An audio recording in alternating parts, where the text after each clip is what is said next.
Today, just before noon, without any warning, apropos of we don't yet know what, the president-elect announced via Twitter what appears to be a 180-degree U-turn in American nuclear weapons policy. He wrote this, quote, "The United States must greatly strengthen and expand its nuclear capability until such time as the world comes to its senses regarding nukes." That would appear to be a 180-degree U-turn from decades of U.S. policy in which we have been reducing our stockpile of nuclear weapons. Now we're going to be greatly expanding our nuclear capability until such time as the world comes to its senses. What on God's green earth does that mean? And I ask you guys through this camera, I ask you guys these questions a lot these days when it comes to covering the transition to the new administration. The difference tonight is that I have someone here to ask in person. I'm very pleased to say. Joining us live for the interview tonight is newly announced presidential counselor KELLYANNE Conway. KELLYANNE, thank you so much for coming back. Rachel. It's nice to see you. My pleasure. Congratulations. I have not seen you since the election. Congratulations on the election. Appreciate it. Congratulations on the announcement today. Do you agree he's your president too? Yes, we only have one president. Thank you very much. He's, however, not the president yet. That's right. And so that's part of why I want to ask you about foreign policy pronouncements, because you have said, and you've been most clear on this out of everybody in Trump world, that you respect that President Obama is still president. He's president until noon on January 20th. Usually what that means is that a president-elect would avoid trying to box in the existing president, specifically on matters of foreign policy. The United States has to speak with one voice on foreign policy.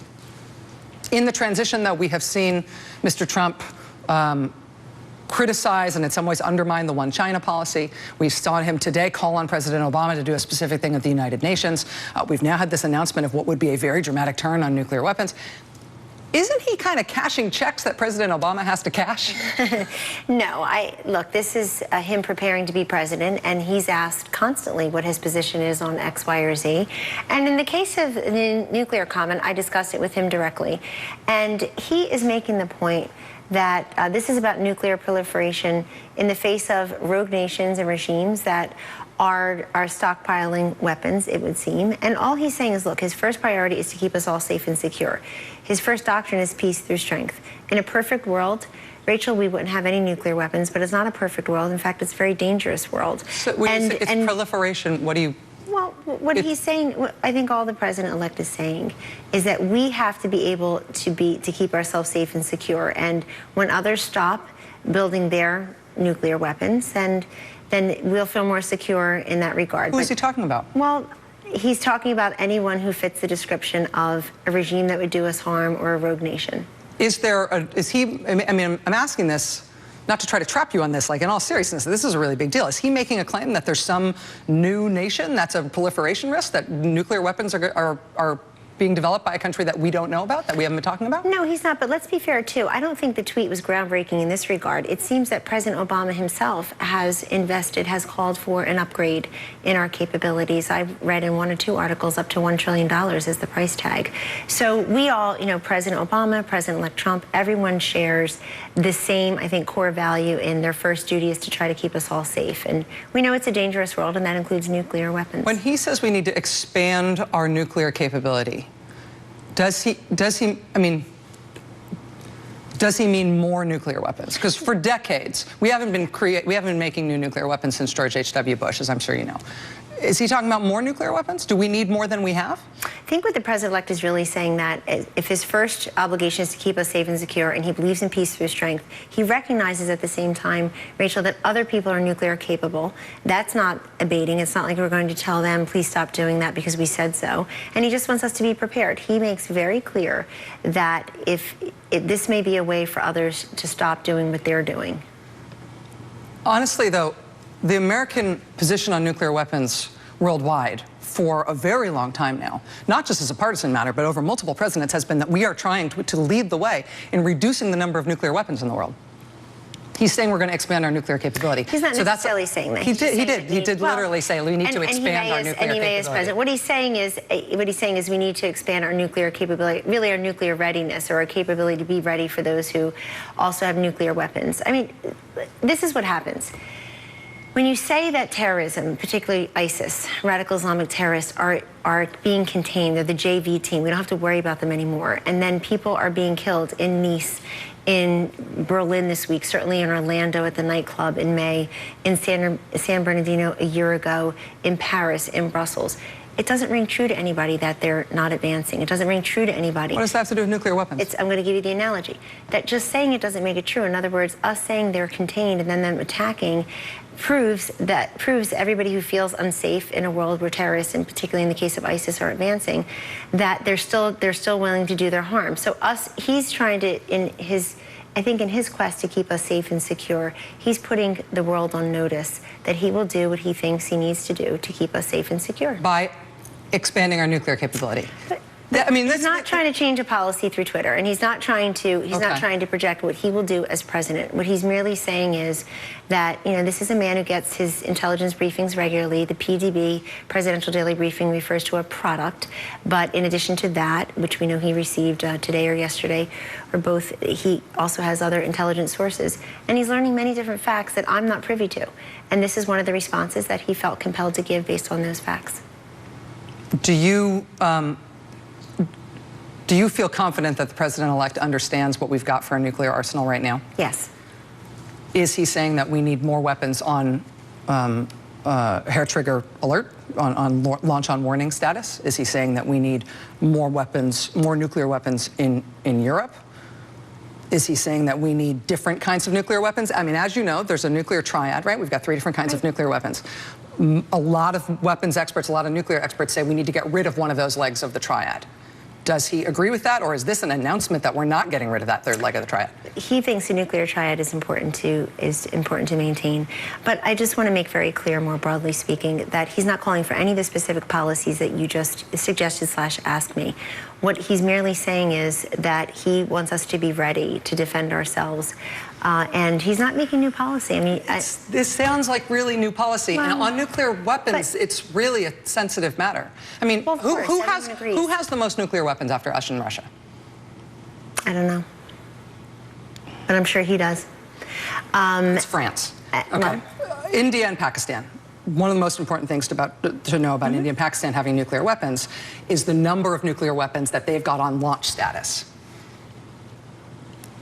Do you guys talk about that? Like, is that? Well, I don't. Okay. I don't. So, but, you know, he's surrounded by a national security team. If the United States announces a U-turn on nuclear policy, India and Pakistan don't have any nuclear weapons on launch status.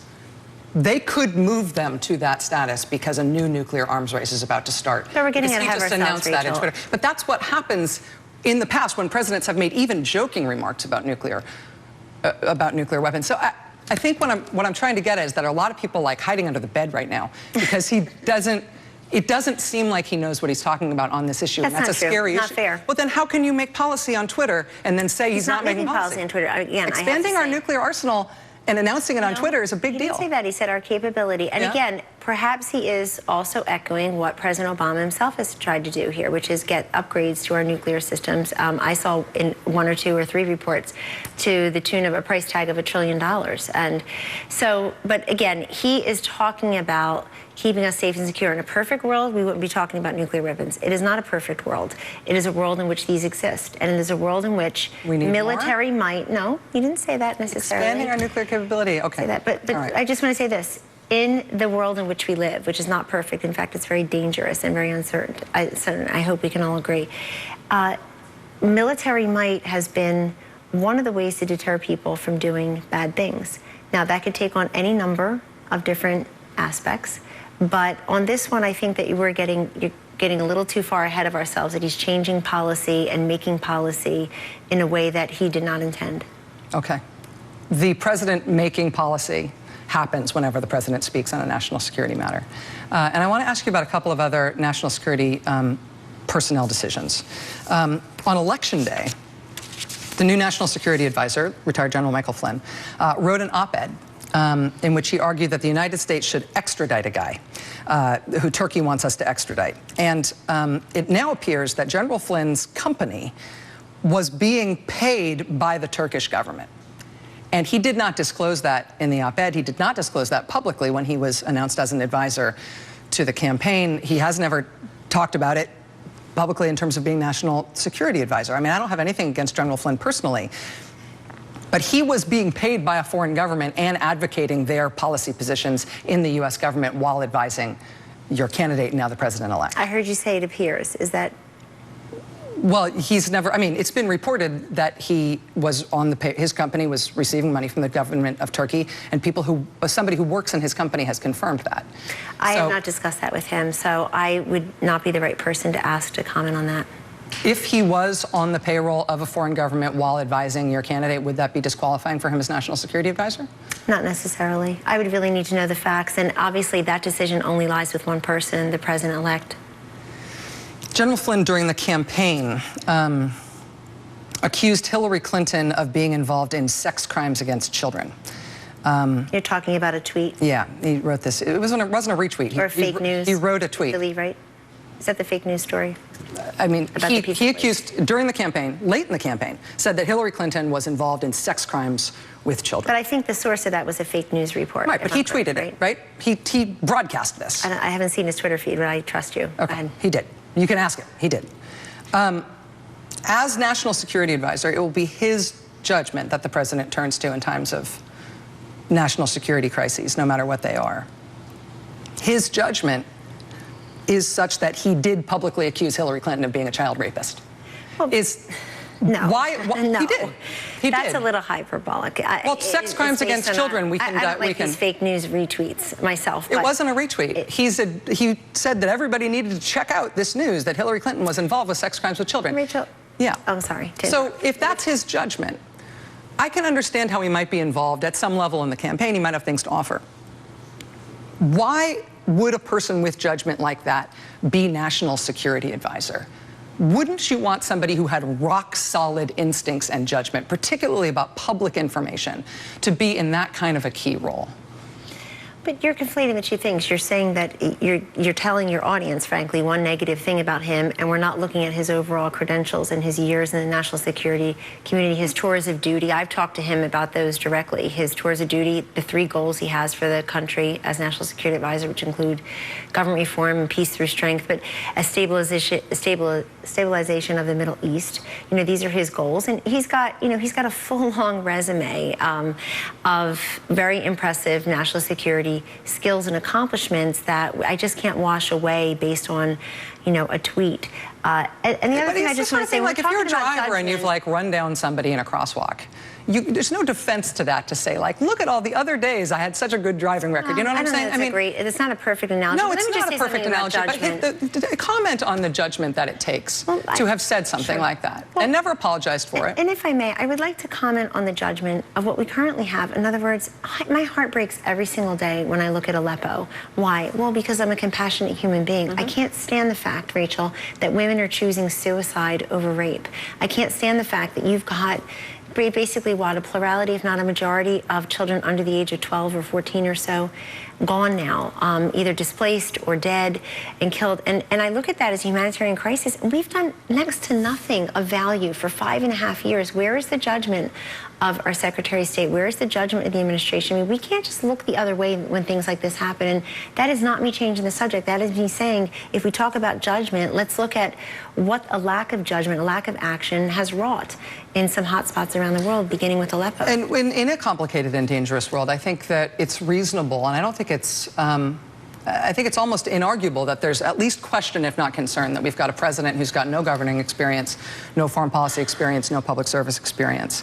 And that's, it's an unprecedented thing, but obviously he put that case to the American people, and the American people elected him. And so it's settled, but now it's a big asset to them. And, President Obama had been in the United States Senate for practically a hot minute before he announced he would run for president. He had been a state senator, but I think people liked that too. They liked the fact that they had somebody in 2008 and again in 2016 who arguably can look them in the eye, especially given who their opponents were, and say, I will go to Washington as your president owing nobody anything, and I will work for you. It was a compelling argument for President Obama in 2008. It was a compelling argument for Donald Trump in 2016. On national security issues, you've got President-elect Trump, though, without any national security or foreign policy or governing experience. You've also got a Secretary of State who only has private sector experience, no public service, no governing, no diplomacy experience. You've got a national security advisor who I've raised some of the questions that I have about his judgment, notwithstanding the other impressive things about his career, but there's some things that stick out like a really big red flag in terms of him. And in terms of the other policy, personnel decisions that have been announced, I mean, Monica Crowley is somebody who I like very much from the cable news world. I've met her, you know, in green rooms like this and studios like this. Monica Crowley's just been announced as a Deputy National Security Advisor, possibly a spokesperson for the National Security Council. She has a PhD in that field. She also has claimed publicly that Barack Obama, President Obama, is secretly not black. Barack Obama is not black, yet this guy is campaigning as black and painting anybody who dares criticize him as racist. I mean, that is the biggest con I've ever seen.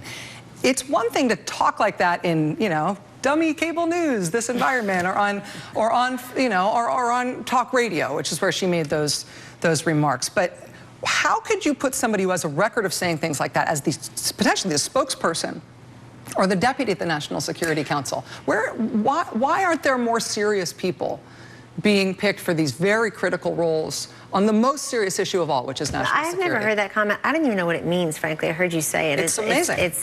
I don't know what it means, but I know Monica, and she's incredibly smart and incredibly thoughtful and deliberative in her work.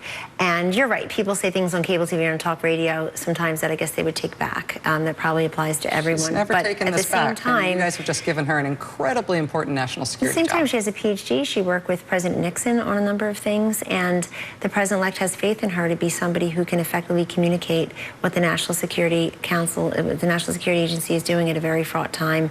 And I do think you're cherry-picking some appointments in that we've even been lauded by some of his naysayers and detractors as having put together, he's put together an amazing cabinet of very qualified men and women, people who have done great things in the private and public sector and who are willing to share those experiences in the cabinet. And I would just say, you know, 8 years ago at this time, I don't know about other people, but weren't critical of the cabinet that was in formation, because you want the new president, whoever the occupant is, to be able to take his time, maybe one day her time, to form that cabinet in a way that will help to execute on their agenda, on their vision for the world and for the nation's economy. And those who at least are giving the president-elect, the wide berth and the deep breath to do that, I think we'll be very impressed with who he's put there in some of these different positions. Kellyanne Conway, stay right there. Okay. You can't leave. You got it. Kellyanne Conway, soon to be counselor to the president, first ever Republican female campaign manager and the first woman to ever win a presidential campaign. She's here tonight for the interview. Stay with us. Here's some breaking news from the Wall Street Journal, just published tonight. I'm going to read it straight off the lead out of the Wall Street Journal. Quote, President-elect Donald Trump's pick to run the Health and Human Services Department traded more than $300,000 in shares of health-related companies over the past 4 years, while sponsoring and advocating legislation that potentially could affect those companies' stocks. Congressman Tom Price, a Georgia Republican, bought and sold stock in about 40 healthcare, pharmaceutical, and biomedical companies since 2012, including a dozen in the current congressional session. That's according to a Wall Street Journal review of hundreds of pages of stock trades. In the same 2-year period, he sponsored 9 and co-sponsored 35 health-related bills in the House. His stock trades included Amgen, Bristol Myers Squibb, Eli Lilly, Pfizer, and Aetna. His largest single stock buy was August of this year, between $50,000 and $100,000 in a biomedical firm whose largest shareholder is a congressman on the Trump transition team. That stock has since doubled in price since he bought it in August. Joining us once again is the newly announced counselor to the president, Trump campaign manager, Kellyanne Conway. Kellyanne, thank you again. Thank you. If these stock filings are accurate that the Wall Street Journal is reporting on, your pick to head up Health and Human Services in the cabinet was personally investing in companies while he was sponsoring legislation that could affect their stock price. If these stock filings are accurate, would that be a problem for you? I'm learning about that while I'm sitting here, so I'd have to learn more information. I don't even know what the rules are that govern the ability of members of Congress to have stocks. I take it that they're getting that information from information he has filed. Yeah. So it's not a lack of transparency or some furtive cover-up. It's actually information he's filed. He's put it all out there for everyone to see, which A, I appreciate as a citizen. But B, what I know about Tom Price, the congressman and the HHS designee, is that he's for free market, patient-centric health care, that he has voted to repeal and replace the Affordable Care Act many times because he believes, and he hears from many people, that reducing our quality and increasing our prices and reducing our choice and our access was really not what was intended for many Americans. Some have had coverage, some are very happy, many are not. I'm sure you saw the polls just this week that show two real lenses about the Affordable Care Act as part of President Obama's legacy. You have people saying you have people saying it was his greatest accomplishment, and you have people saying it was greatest failure. So on this and particular, another 6-point-something million people signing up in this current enrollment period. But if he's got an ethics problem here, I mean, and if what the Wall Street Journal is reporting is accurate, and what they're reporting is not very complicated, he was trading in stock while sponsoring legislation that could have affected the price of that stock. Is that the kind of ethical problem that would pose an issue for him in terms of being nominated? I looked at the code of ethics that was put out by the transition. A lot of it is about whether or not people can be lobbyists after they leave the administration and stuff like that way down the line, which you'll have a very hard time enforcing when it comes to it. But something like this, if he did this, if he was trading for his personal gain on information that he had because he was a lawmaker. Well, that doesn't say that, in fairness, but does it say it's illegal? Well, if it's a violation of the Stock Act, then, I mean, presumably there would be an investigation of that. But if it wasn't illegal, if it wasn't technically illegal, but he was still affecting a stock price through his work as a congressman and then buying that stock, that'd be a problem, right? So you just gave the Democratic senators a really good line of questioning to ask him in his hearing. And I'm sure they will, Rachel. I'm sure they're watching you. Well done, well done. Let me ask you something along the same lines. I'm not going to ask you about the president-elect's tax returns because that's very well-trod ground. But he did release a financial disclosure form when he was 104 pages. And in that financial disclosure, one of the lines on one of those 104 pages said that he had between $3 million and $15 million invested in a hedge fund that has placed a particularly big, aggressive bet that Fannie Mae and Freddie Mac are going to be privatized. So he picks his Treasury nominee last month. The day after he picks Steve Mnuchin to be his Treasury nominee, Mnuchin says, I want to privatize Fannie Mae and Freddie Mac. And the stock goes through the roof. And if Donald Trump is invested in that hedge fund that took that big bet, he just financially benefited to a pretty significant amount with a multi-million-dollar investment from what his Treasury nominee said. Well, first, I don't know if he still has that investment. Yeah, and can we know that? Well, I don't know. I'll get back to you. First Please. of all, I don't know. I mean, it's important. Because remember, he also has accountants and lawyers and protocol officers working literally around the clock to make sure that everything that needs to be done for a man who's been so brilliant and so successful in business, unprecedented in modern times in our presidency, Rachel, is sufficiently disentangled for him to take his job as president of the United States and focus on that 110%. Secondly, I would expect the Treasury Secretary designee of a conservative Republican president to say they'd like to privatize Fannie and Freddie. I don't think that should strike anybody as brand new information or tied to some investment. And it wouldn't be controversial if we knew whether or not the president was with every other president we've known. You've never even had to ask. You could just look up and check to see whether or not the president had a financial entanglement where he would be personally benefiting. The issue here is that we don't know what Trump has. I mean, the New York Times asked the transition, does he still hold this particular investment, which was directly affected by this announcement the day after he announced him? And the answer was, we're not releasing that information at this time. But that would be easy enough to announce. No, the third thing I want to say about that, though, is that's a pretty small holding compared to everything that the man has. So it's $3 to $15 million. Well, it sounds like a lot of money to me and you, but the fact is that it's not a huge investment when you consider everything else. The idea that he would pick Steve Mnuchin to be the Treasury Secretary and say, hey, while you're out there, say you'd like to privatize Fannie and Freddie, an idea that many Republicans and conservatives have had for a very long time. That doesn't seem to me to be Should we not pay attention to any potential private financial gain he's going to have from any of his actions? No, I didn't say that. What I'm saying is, I think the presumptive guilt or the presumptive negativity, question, not necessarily by you, but by many others, it's ubiquitous. The other thing I just wanted to say is a lot of the stock market seems to like the fact that Donald Trump will be the next president. It's been booming, 20%.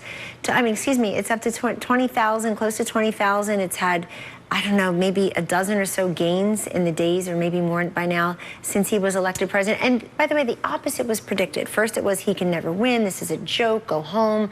There's no map, there's no path. We heard it here, we heard it on this network and elsewhere. And then the minute he got elected, literally, he takes the call from Secretary Clinton. She concedes, everyone concedes, and congratulates him. I was standing right there. And the stock market likes it in the next couple of days. Yeah, and if you're going to short the expectations market, you're definitely going to win in this environment now. We both are. We could give that advice to everybody, but there is something unique going on here. In addition to you guys winning and getting to brag about that and and rub the naysayers' noses in it and everything. It's really not. It's honestly not that. Do I look like somebody rubs people's noses in anything? Come on. So like government of Azerbaijan, they rent out Trump hotel suites at the Trump Hotel in Washington. The president-elect makes money from that. When his building project gets greenlit by the government in Buenos Aires, he makes money from that. Well, his corporation does. Yes, and he's the primary owner of his corporation. So it's money for him. Anybody who wants to, any foreign country, anyone, they now have the option basically to pay money to the American president by doing favors for this business that he owns. By renting a hotel room? Yeah. I just think that's so attenuated. And by the way, the money goes to the corporation. Small-scale corruption is still corruption, right? And that's not corruption. That is not corruption. It's a hotel room. But if you want to give money to the president, the American president, we have never had a way to do that before. No foreign government has had a way to do that before. The American people, special interests, haven't had a way to funnel money to the American president right now. And you can funneling money to him. No, but you can through his businesses as long as he still has an ownership stake in it. He has said he will not be involved in his businesses when he takes the oath of office. But he will still benefit from their financial bottom line, and so anybody who affects that is in effect paying the president. No, look, I disagree, and here's why. Two things quickly. One is we've never had this situation before. It's unprecedented, so it is difficult to get our arms around. Usually we have a politician moving from political office to political office to political office. We just move their lifetime pensions and great health care along with them, Rachel. We don't have to worry about their tax returns. It's amazing. It's part of the system. America ended up not caring about that. They heard that I was, that question was vomited at me every single day by 50 people on TV, and nobody cared. But that's how much it was said. It was like, his tax returns were. I asked you about it, and nobody cared. No. You're right. It was just a sort of metaphor. But the American people didn't care enough about that. But secondly, remember, when the Trump Corporation benefits from a financial transaction, please don't leave people with the impression the money goes into Donald Trump's pocket. He employs tens of thousands of people worldwide. Hold on. He's the primary owner.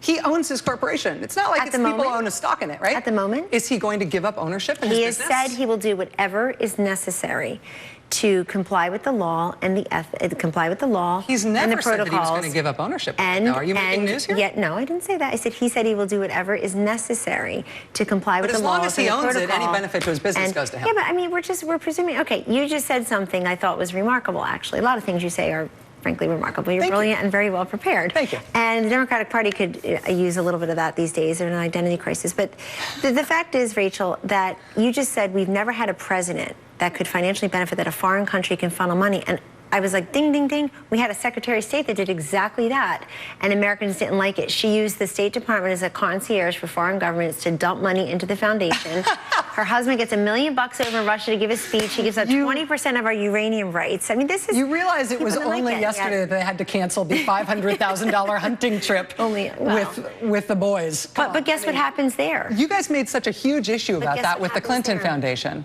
And right now, you've got Ivanka sitting in on the meeting with the Japanese Prime Minister while seeking funding from a Japanese government-owned bank. I mean, if you mean SoftBank, the $50 billion? No, nice try. No, I mean the government-owned bank from which her apparel deal she was seeking financing. She sits on that meeting with Abe. She didn't discuss that with him. But she's there in the meeting. I mean, you're talking. If you guys were going to make an issue of pay to play, you have... Well, where is it here? Show me where it is here, because it was clearly on the Americans' mind about Hillary Clinton and the State Department. That's just obvious. That hurt her. They can blame Russian hacking. They can blame Jim Comey. They can blame poor Bernie Sanders, who did the terrible thing of giving people another alternative, and apparently they wanted one because he won 22 states and over 13 million votes. They can blame everyone they want to blame, the weather on Election Day. But the fact is, people could not get past that honesty and integrity and veracity number, that the obstacle that she had, and a lot of that was embedded in no longer speaking for an active campaign. What's that? You're speaking for a I'm president-elect speaking who has an unprecedented problem on this. Wait, you have to hold on for a second. Unprecedented success. Yeah. Really Entanglements? All right. Well, I have to do business right now. it. We'll be right back. Kellyanne Conway stays with us for just another moment. Stay with us. This is an unrequited thing, but I'm just going to say it. There is a woman who I have always admired in this business, who I've never worked with directly. I don't know her personally, but from a distance, I've always thought that she was really impressive. Long stretches reporting from the war in Bosnia, more than 25 reporting trips to Iraq, starting with the initial invasion of Iraq, one of the best Iraq reporters we had of either gender. She was the first reporter to get the scoop when Abu Musab al-Zarqawi was killed. She also wrote an incredibly moving, incredibly well-reported book on the battle for Sadr City in Baghdad and what that was like for the 1st Cavalry Division, fighting that house-to-house battle. And at the same time, what it was like for the families of the 1st Cav back home waiting for news while they were in this incredible battle. She's also the only American reporter to have reported from a combat mission in an F-15 over Afghanistan. She's operating at a totally different level of this business than I am. I've never worked with her. But I've always admired her. She's really been through it. Kellyanne Conway is our guest right now for the interview. Kellyanne, I'm raising this issue right now because here is how your boss has been talking about her in public. How about when a major anchor who hosted a debate started crying when she realized that we won? How about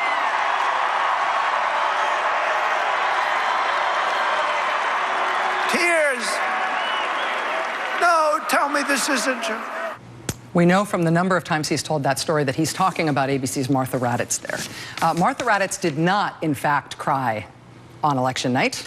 She did not say, no, tell me this isn't true. There were no tears streaming down her face. It's wrong what he is saying about her. But what I'm bothered by is the way he is singling her out, not just with wrong information, but singling her out. Is this how even a reporter like Martha Raddatz is going to be treated by this president? No, and I would have updates, but they're privately held. We've been discussing this with ABC News. I've talked to the president of ABC News about this directly, and I've talked to the president-elect. And look, we all have enormous respect for Martha Raddatz as a journalist. Everything you just said about her would get a +1 from me. And we do have enormous respect for her and her colleagues at ABC News. I think anybody who watches just this past week, the job she did sitting in for her colleague on This Week with George Stephanopoulos, it was a tour de force in how you interview people right, left, and center about issues you know something about. She's among the best that we've got in this country. I completely agree with you. But I would like to broaden the conversation, if I may, out in terms of... Wait, are we going to get an apology from the president-elect on that? I mean, he's telling a story about her that is not true and telling it to great effect and having people jeer her. Will he correct this? Well, so apologies like that are not made publicly necessarily, but... But the accusation was made publicly. So the accusation was made by a number of people, and I'm just telling you I've got an update to what you presented there, is all I'll say. And it would make you happy. So, but in terms of his relationship with the press, I mean, Rachel, I don't know how anybody can disagree with just the empirically provable fact that Donald Trump got more negative press coverage than anybody in modern political history. Also quantifiably more press coverage than anybody in modern political history. Well, because people were trying to prevent him from being the president. Oh, he was a phenomenon. Well, he's a heck of a lot more interesting to cover, that's sure, than the alternative. No doubt people wanted to cover him, but I mean, the negative press, the presumptive negative press, and I'm somebody who's very pro-press. I'm somebody who I think has good relations with most of the press, the print and electronic media. But it is frustrating oftentimes, if you're in Trump world, to not be able to get your message out, which is why he ended up taking it directly to the people. People would ridicule us for doing these rallies, but it was his way of being the master communicator, master connector he is, of making people feel like they were part of his movement, not part of some garden variety politician campaign. And let me just say, his way of cutting through the noise or cutting through the silence on an issue, whatever the case was at a given time. It's on an issue like, just to stay specific to Martha Raddatz here, he did say something about her publicly that isn't true, and until he corrects it publicly, the people who heard him say it will continue to believe an untrue thing about a woman who doesn't deserve it. I will just make that case to you. And I have one other thing on this to ask you about, which I don't think you've ever commented on. Peter Thiel is part of the transition. Yes. He put a news organization out of business. He did not like how Gawker.com covered him in Silicon Valley. So he funded a legal strategy against them. They got sued for over $100 million. It made that company go away. They no longer exist because Peter Thiel sued them out of existence. The lawyer he used to do that is now representing Melania Trump in a lawsuit that she has filed against a blogger you've never heard of. She's filed a $150 million lawsuit against a blogger. Is that going to continue after inauguration? Is the Trump family going to try to sue to bankrupt news outlets and bloggers? That's not the goal here. The goal here is to tell the truth. Is that to collect $150 million from that guy? No, let's be fair here. First of all, let me go back to what you said about Peter Thiel. I don't want anybody to leave here misinformed or misled that somehow he sued a company out of business. He filed a lawsuit. The judge or the jury heard all of the evidence.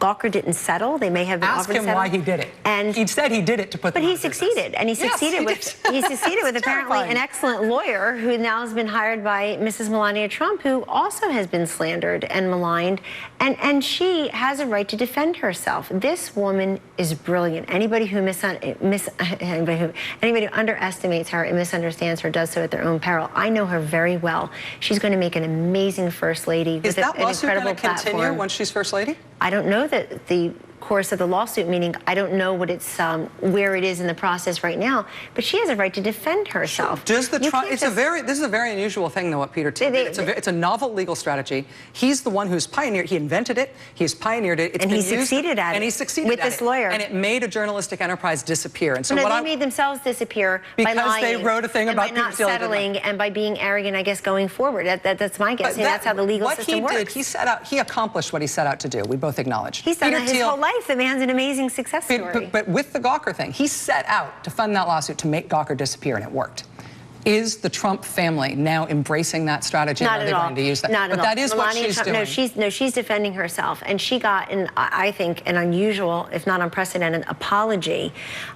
Even though after the lawsuit was filed, and now she's still pressing ahead with the lawsuit. It's unheard of. Well, but why press ahead with the lawsuit after the retraction? Why is it okay to treat her that way? Well, Rachel? I'm not talking about her treatment. I'm talking about. No, that's what this is about, though. If you're going to lie about Melania I also have no opinion on the Hulk Hogan sex tape, but I do have an opinion on using a legal strategy, a novel legal strategy, to disappear journalistic enterprises. That's not what this is about. I think in her case, it's a straight up lawyer? It's a straight up, because he's effective. He did a great job. He's effective at this legal strategy. That was one type of case that he handled, but that's not the goal here. The goal here is to, I think, punish and to call out people who lie about Melania Trump. And a retraction isn't enough. Well, even if you retract it, the first family will continue to sue you? No, it's not the first family. Let's be fair. She's a private citizen. Okay, so the first lady of the United States, if you apologize, you get it wrong. You apologize and you retract it. You will continue to be sued. Perhaps do you think an apology, that's going to continue?